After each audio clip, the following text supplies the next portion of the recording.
옛날에 청년사회 갔을 때가 또 생각이 나고 또 여러분들 얼굴 보니까 굉장히 좋습니다.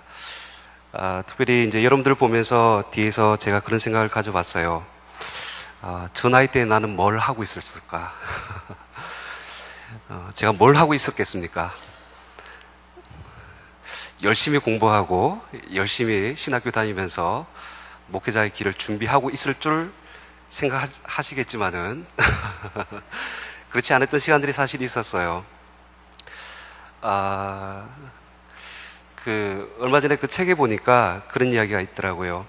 그 미국에 이민을 가거나 이제 다른 나라에 이제 이민을 이제 가서 그 이민 생활의 그 성공과 실패를 결정하는 그것이 언제 승부가 나느냐 보니까 공항에 내렸을 때에 누구를 만나느냐에 따라서 그 이민 생활의 그 성공과 실패가 결정이 난다라고 합니다. 그러니까 그 이유가 무엇이냐고 하니까 처음 만나는 사람을 통해서 어떻게 도움을 받고 어떻게 안내를 받느냐에 따라서 사람의 인생이 달라질 수 있다라는 것이죠. 아마 이제 이런 말씀을 드리는 이유가 여러분들 시기에 인생에 있어서 누군가 나에게 내 인생에 걸어갈 길을 알려주고 안내해주고 내 인생의 길과 걸음을 뭔가 좀 충고해주고 이렇게 도와줄 수 있는 그런 사람이 있으면 좋지 않았을까. 사실 그때 저는 그런 생각들을 많이 가졌어요. 그런 분을 만나지 못했기 때문에 많이 시행착오도 겪었고 또 많이 어려움도 좀 곁길로 빠지기도 하였던 것 같습니다. 근데 이제 지금 와서 곰곰이 생각해 보면 이제 그런 것들이 있어요. 뭐냐면 내가 사람을 찾고 있었구나. 뭐 사람이 나를 도와주고 사람이 나에게 길을 가르쳐주는 그런 사람을 찾았다라는 어리석음이 있었던 것 같아요. 사실 성경 속에는 이미 기록되어져 있잖아요. 주의 말씀이 내 발에 등이잖아요. 내 삶의 안내자가 되시는 것이죠. 그리고 예수님께서 나의 목자가 되시기 때문에 아주 굉장한 중요한 이 단순한 원리인데도 불구하고 사람을 쫓아서 내 인생의 길을 구하고 세상의 어떤 여러 가지 이제 말들 속에서 방황했던 그런 시간들보다 사실 이 자리에서 하나님의 말씀을 듣고 하나님을 통하여서 주시는 이 말씀을 통하여서 우리의 나아갈 바를 다시 한 번 더 깨닫게 되는 귀한 시간 되기를 원합니다. 여러분 오늘 복에 대해서 먼저 좀 말씀을 나누려고 해요. 여러분들 다 인생에 복 받기를 원하시지요. 그리고 누구나 다 행복하기를 원합니다. 사실 이렇게 설교를 시작하면 굉장히 이 진부한 말씀을 전하는 것처럼 여겨져요. 왜냐하면 이 복이라는 것 자체가 오늘날 목회자들이 좀 쓰기가 불편해요. 왜냐하면 진정한 복에 대해서 이야기를 해야 되는데 오늘날 성도들이나 이 세상의 사람들이 우리 기독교인들이나 또 이 믿는 사람들을 향하여서 원하는 그 복의 형태는 전혀 다른 것들입니다. 이미 한국교회는 이 기복적인 신앙, 그러니까 이 복에 대한 잘못된 오해와 왜곡들을 가지고 있어요. 흔히 여러분들이 생각할 때에 나는 복받은 사람이다라고 생각할 때에 어떤 것이 복이라고 생각하십니까? 때로는 우리는 이렇게 생각하죠. 내가 경제적으로 더 많은 것들을 누렸을 때, 더 좋은 지위와 명예를 가지고 있을 때에, 그리고 이 땅에서 잘 되고 성공하는 것, 사실 이것을 복이라고 또 생각하고 있지 않습니까? 물론 그렇게 생각하지 않는 사람도 있을 거라고 생각되어져요. 그런데 하나님 믿으면서 이런 복은 같이 좀 플러스해서 받았으면 좋겠다라는 이런 마음들도 사실은 가지고 있잖아요. 그리고 내가 누리고 있는 뭐 풍요로움, 그리고 남들과 비교해서 더 남들이 가지지 못한 것들을 누리고 있을 때에 그것이 나의 어떤 특권인 것처럼, 나의 복인 것처럼 그렇게 우리가 생각을 하고 있다는 것입니다. 오늘 우리가 생각하고 있는 이 복이라는 개념은 너무나 눈에 보이는 것들이에요. 가시적으로 드러나는 것들이고, 그리고 현학적이죠. 어떻게 보면 우리의 삶 속에서 일어나는 이 모든 현상적인 어떤 것들에 대해서 우리가 복의 개념을 가지고 있습니다. 그렇기 때문에 이 복의 개념이 너무나 세속화되어져 있다는 것입니다. 근데 우리가 이제 이것을 좀 시각을 바꿔야 됩니다. 하나님께서 우리에게 말씀하시는, 그리고 이 성경 속에서 말씀하고 있는 복의 개념은 전혀 틀리다라는 것입니다. 여러분, 우리 시편 1편 1절 말씀 아시죠? 복 있는 사람은 악인의 꾀를 따르지 아니하고 죄인의 길에 서지 아니하고 오만한 자의 자리에 앉지 아니하고 오직 주의 율법을 즐거워하며 주야로 묵상하는 자가, 이런 어떤 표현으로 해서 시편 말씀이 시작하고 있는 것을 보게 되어집니다. 자, 그랬을 때에 여러분, 시편을 시작하면서 복 있는 사람은이라고 했을 때에 A는 B다, 그러니까 복 있는 사람은 이런 사람이다라고 이야기를 하는 것이 아니라 A는 B가 아니다라고 그렇게 표현하고 있는 것이죠. 쉽게 말해서 복을 받지 못하는 사람은 어떤 사람입니까? 악인의 길을 쫓아가고 죄인의 길에 서고 그리고 오만한 자의 자리에 앉아 있는 그런 사람들은 전혀 하나님과 관계에 되어져 있는 복을 누리지 못한다라고 이야기를 하고 있다는 거예요. 그랬을 때에 이제 우리는 이 복이, 그러니까 내가 원하는 것들, 그리고 내가 바라고 소망하는 것들, 내 뜻이 이루어지는 것들이 이루어졌을 때 그것을 복이라고 생각하는 인간 중심적인 그 복의 개념에서 이제 사고를 전환시켜야 되는 거예요. 어떤 개념으로? 하나님께서 주시는 복의 개념으로. 그러니까 내가 원하는 것들이 이루어지는 것을 형통이라고 이야기하는 것이 아니라 하나님께서 나를 통해서 이루시고자 하시는 그 뜻이 이루어질 때를 형통이라고 이야기하는 것처럼, 그러니까 내 삶 속에서 이루어지는 그 모든 어떤 풍요와 부와 어떤 이런 주어지는 좋은 것들, 이런 것들을 복이라고 생각하는 것이 아니라 하나님께로부터 주어지는 그 모든 것들이 진정한 복이다라는 이런 생각들을 가져주셔야 된다라는 것입니다. 얼마 전에 제가 읽은 글에 보니까요, 이런 글이 있더라고요. 기도하지 아니하고 얻은 모든 부와 재물은 무엇일까요? 저주입니다. 쉽게 말해서 내 욕심, 그러니까 내 생각, 그러니까 내가 열심히 세상 사람들처럼 똑같이 편법을 쓰고 어떤 부도덕한 방법을 쓰든지 아니면 어떤 방법을 쓰든지 재물을 걸고 모았어요. 그래서 그것이 나에게 부와 재물로 쌓여졌습니다. 다른 사람이 보기에는 복이잖아요. 내가 더 많은 것들을 누리고 있으니까. 근데 하나님 보시기에는 그것이 복이 아니라는 거예요. 오히려 그것으로 인하여서 내가 어떻게 보면 저주된 삶을 살아갈 수밖에 없다라는 것을 이야기하고 있습니다. 자, 그럴 때 이제 오늘 우리는 시편 84편 말씀을 통하여서 세 가지 정도 하나님께서 우리에게 주시는 진정한 이 복, 하나님과의 어떤 관계 속에서 주어지는 그 복이 무엇인가에 대해서 같이 좀 살펴보고자 합니다. 자, 우리 시편 84편 한번 말씀 보세요. 자, 우리 1절에서 4절 말씀만 한번 같이 읽겠습니다. 시작. 그들이 항상 주를 찬송하리이다. 아멘. 자, 주의 집에 사는 자가 무엇이 있다라고요? 자, 주의 집에 사는 자가 복이 있다. 자, 이것도 철저하게 하나님과의 관계 속에서 주어지는 그 복을 이야기를 하고 있습니다. 이 말씀을 이해하려면 사실 1절에서 3절 말씀을 먼저 우리가 보셔야 돼요. 여러분, 1절 말씀 한번 보세요. 만군의 여호와여, 주의 장막이 어찌 그리 사랑스러운지요.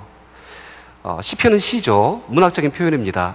자, 주의 장막, 하나님의 성전을 이야기하는 것이죠. 다른 표현입니다.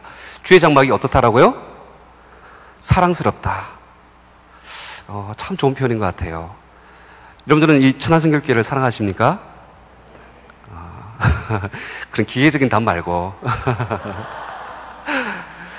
이 부분을 보셔야 돼요. 2절 말씀을 한번 보셔야 돼요. 사랑한다는 마음이 있으면 이런 어떤 감정이 나와야 돼요.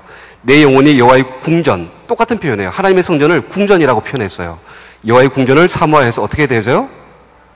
세악하여져야 되는 거예요. 여러분, 사랑한 사람 때문에 몸이 세악해져 본 적이 있으십니까? 없으시구나. 연애를 못 해봐가지고 안 생겨요.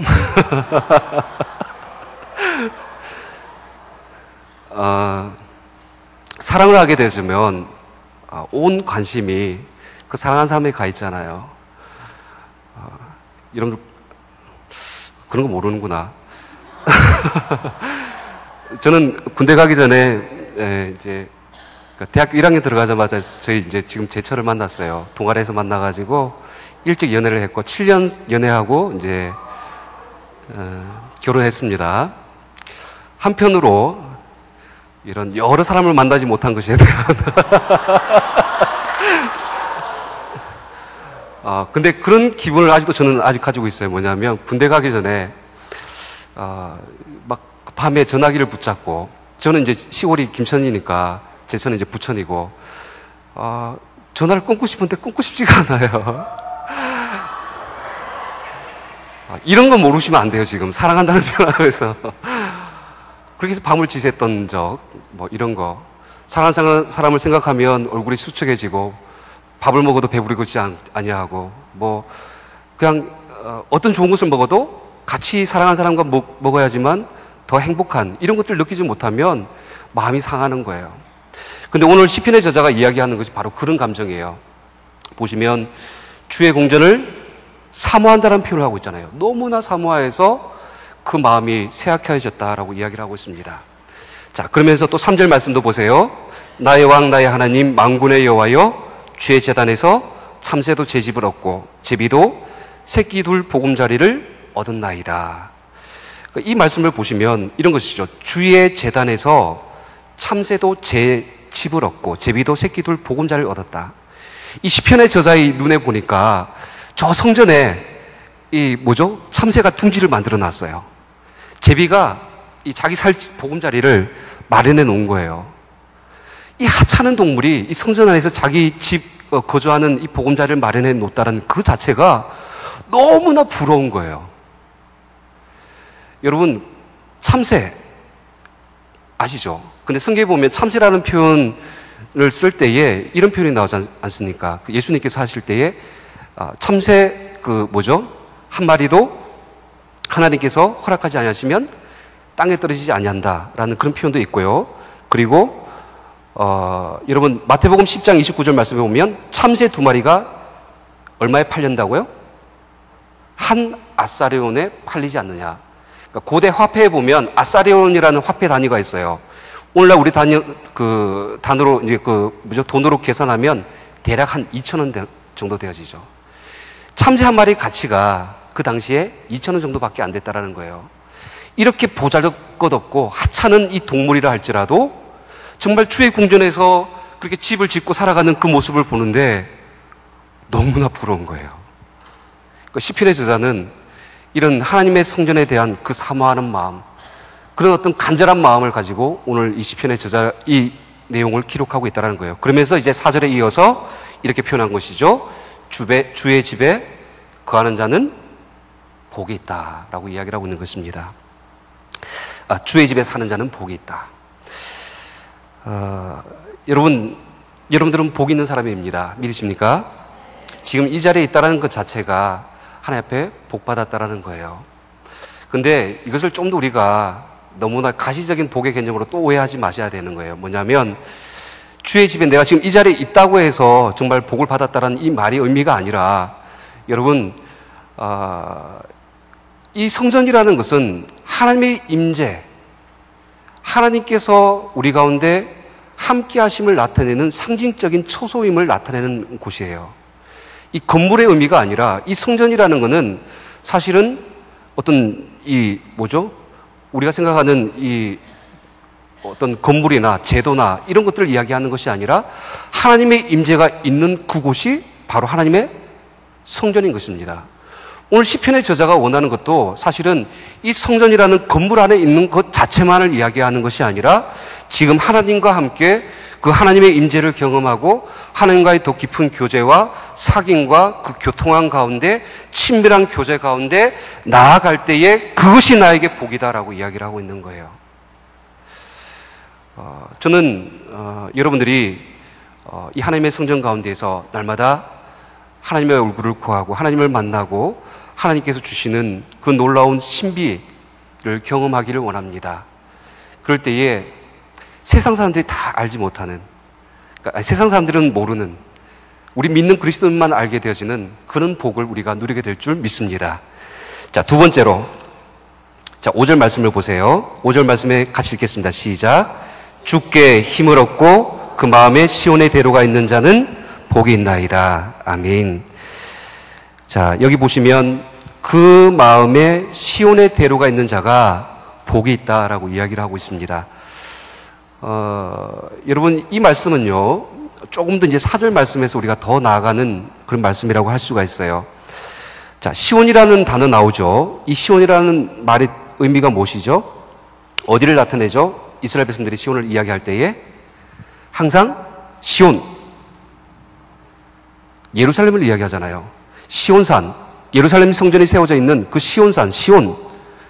그러니까 이 예루살렘에 대한 이야기를 하고 있습니다. 근데 그 마음이 어디를 향한다고요? 그 마음에 시온의 대로가 있다. 즉, 이 표현을 생각해 보면,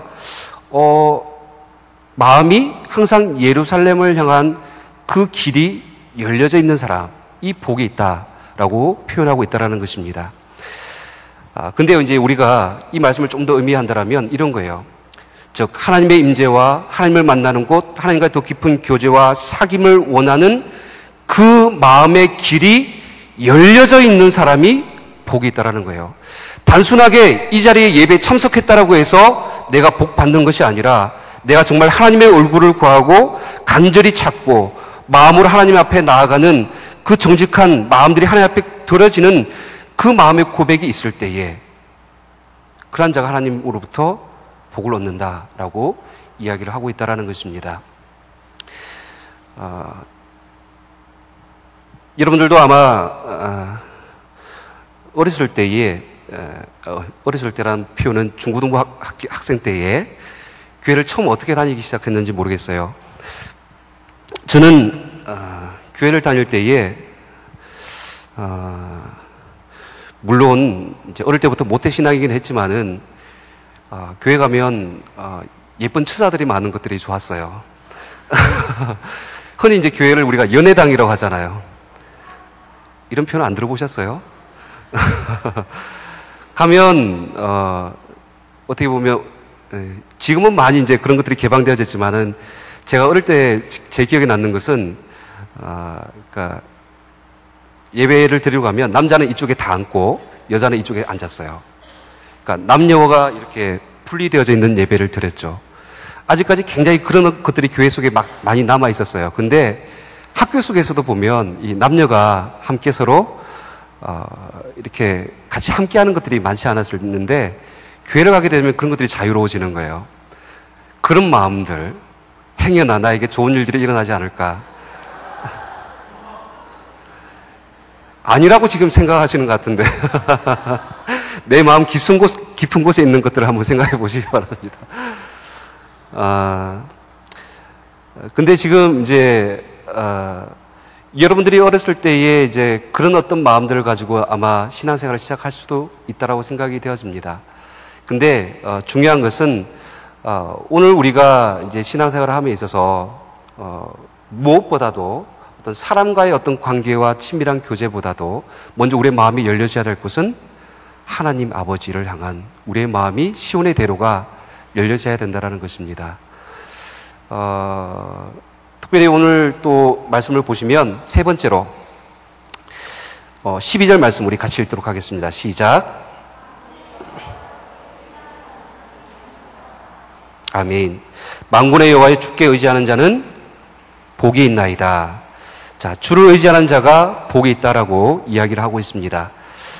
여러분 때에 누군가를 의지한다라는 거 어떻습니까? 어떤 감정입니까? 자, 지금 여러분 청년의 때에 여러분들이 요구받는 것이 뭡니까? 혼자 자립을 하고 뭔가 좀 내 힘으로 뭔가 할 수 있는 이런 것들을 요구받고 있지 않습니까? 누군가를 의지한다는 것이 한편으로 보면 되게 부끄러운 것처럼 여겨지는 때인 것 같아요. 청년의 때는. 근데 성경에서는 오히려 의지하라고 이야기를 합니다. 누구를 의지하라고요? 여호와 하나님을 의지하라. 왜 여호와 하나님을 의지하라고 이야기를 하고 있을까? 우리가 곰곰이 한번 생각해 볼 필요가 있습니다. 한편으로 우리가 여호와 하나님을 의지하지 않는다 이 말은 내가 하나님 외에 다른 어떤 것들을 의지하고 있다는 말과 똑같습니다. 내가 가지고 있는 나의 지식, 나의 어떤 생각, 나의 인생의 경험, 내가 가지고 있는 어떤 전문적인 기술, 나의 어떤 힘 이런 것들을 많이 의지하고 있다라면 하나님 말고 하나님 보시기에 그러면 그런 사람들은 어떻게 보일까요? 하나님 없이도 살아갈 수 있다라고 여기는 사람들, 다른 말로 표현하면 하나님 앞에 교만한 사람들이죠. 이런 사람들 하나님께서는 원하지 않는다라는 것이죠. 하나님께서는 특별히 우리에게 하나님을 의지하기를 원하신다는 것입니다.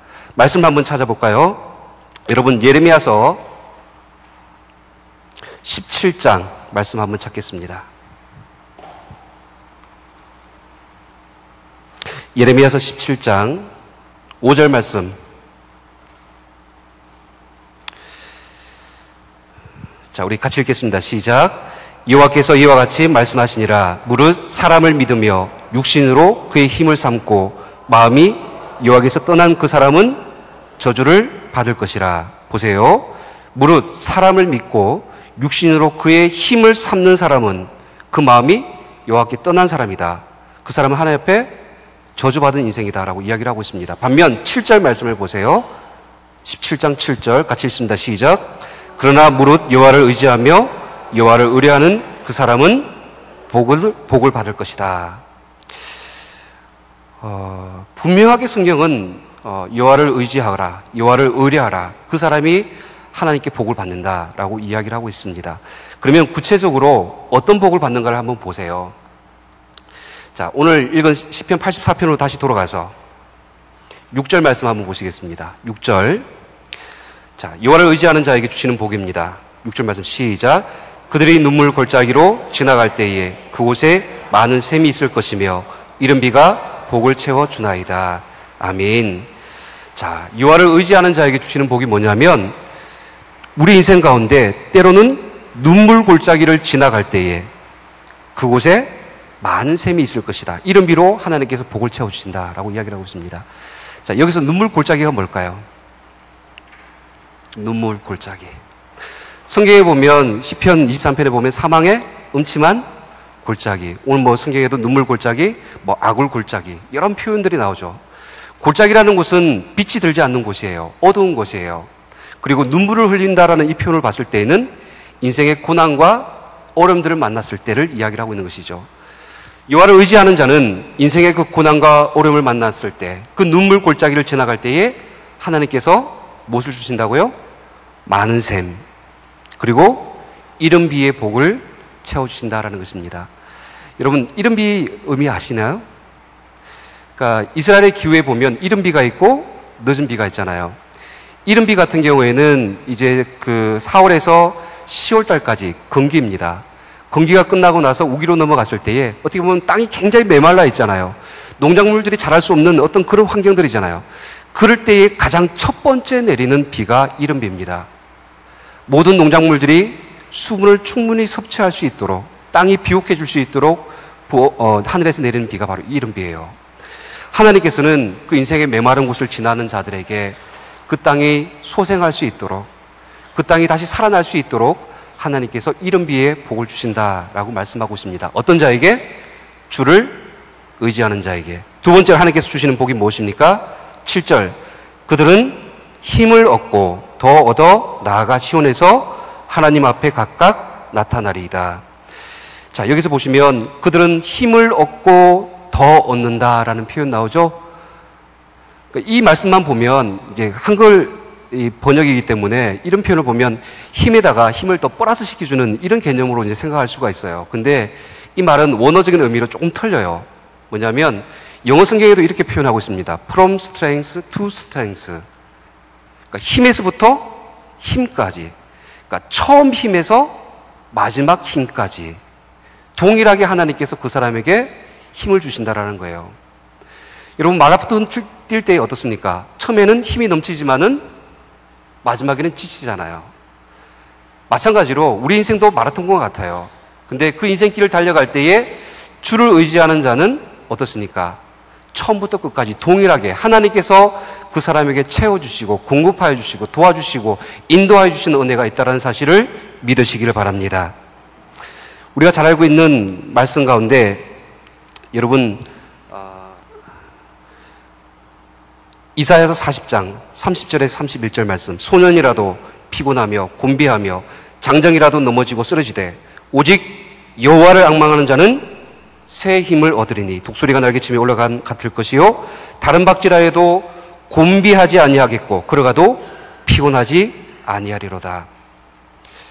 힘에서부터 힘까지 힘에 힘을 더해 주시는 하나님의 은혜를 주를 의지함으로 누리시는 저와 여러분들 되시기를 바랍니다. 마지막, 주를 의지하는 자에게 주시는 복 세 번째 11절 말씀 같이 읽도록 하겠습니다. 여호와 하나님은 해요 방패이시라. 여호와께서 은혜와 영화를 주시며 정직하게 행하는 자에게 좋은 것을 아끼지 아니하실 것임이니이다. 아멘. 자, 하나님께서는 우리에게 어떤 것을 주신다고요? 좋은 것을 주십니다. 믿으십니까? 근데 여기서 또 여러분들 착각할 수가 있어요. 여기서 좋은 것이라고 생각하면 여러분들이 생각하는 복의 개념으로 내가 생각하기에 좋은 것들로 채워주는 것이 복이라고 생각할 수가 있어요.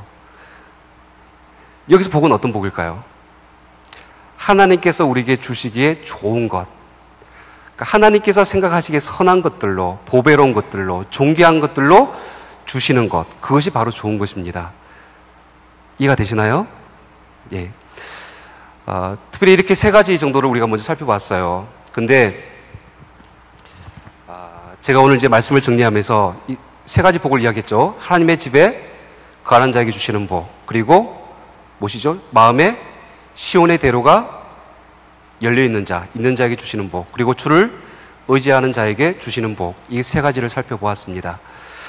근데 저는 우리의 어떤 삶의 자리와 그리고 마음과 그리고 또 우리에게 있는 주를 의지하는 이 마음들을 정하는 것이 사실 중요하다고 생각이 되었습니다.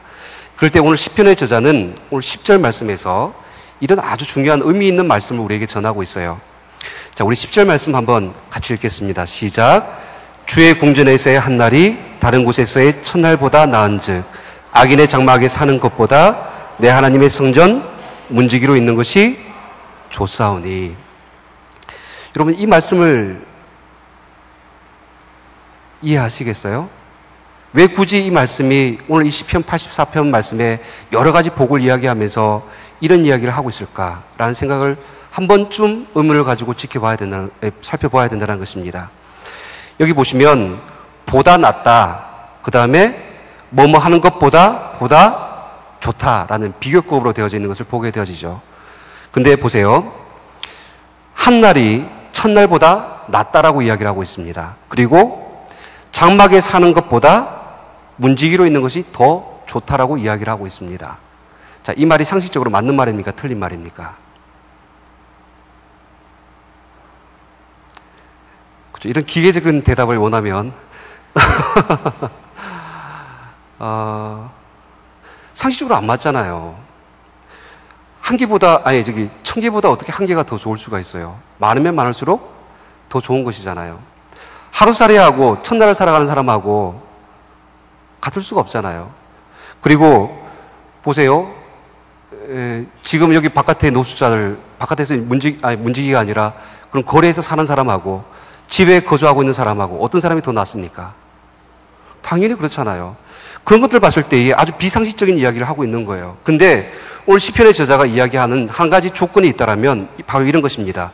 내가 주의 궁전에서의 한날이기 때문에 다른 곳에서의 첫날보다 더 낫다라고 이야기를 하고 있는 거예요. 그리고 내가 있는 곳이 하나님의 성전의 문지기이기 때문에 오히려 악인의 장막에 사는 것보다 더 좋다라고 이야기를 하고 있는 것이에요. 그랬을 때 우리 신앙은 무엇입니까? 보다 더 좋은 것들을, 보다 더 나은 것들을 날마다 선택하고 결정하고 하나님 앞에 순종하며 살아가는 것이 우리 신앙의 모습이 되어야 된다는 것이죠. 내가 하나님의 성전의 집에, 하나님의 집에 살아야 될 것인지, 아니면 세상에 다른 사람들이 있는 그 모든 자리에 있어야 될 것인지, 보다 나은 곳을 택하시라는 겁니다.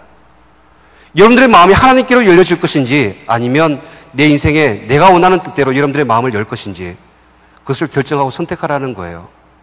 그리고 더 나아가서 내 힘과 내 능력과 내가 가지고 있는 모든 것들을 의지하며 살아가기보다 갈 것인지, 아니면 오직 여호와 하나님만 의지하고 살아갈 것인지, 여러분들이 보다 나은 것을, 보다 좋은 것을 선택하라는 것입니다.